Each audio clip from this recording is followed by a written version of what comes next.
Hey everybody, what is going on? I hope you guys are all doing well, and welcome to another tutorial video. In this video, I'll be explaining to you guys how you can get a Filmora subscription, so let's get right into it.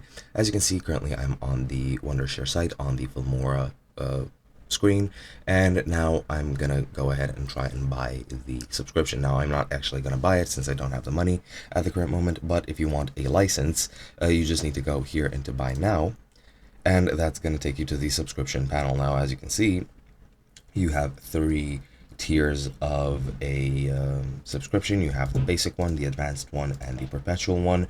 Of course, the advanced one is the most popular, and that is pretty much it.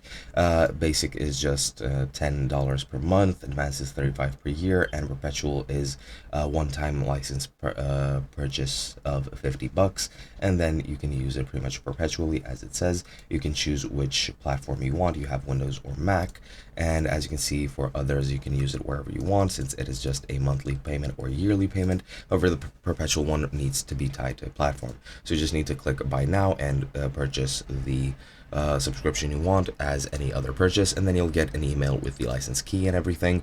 And once you have the license key, which is tied to your account, so you do need to first sign in before you buy it, then you can go into Filmora, go into log in to Filmora, to your account, and then you'll be able to activate your license using the license key you get on your mail in the Filmora app, and that is pretty much it.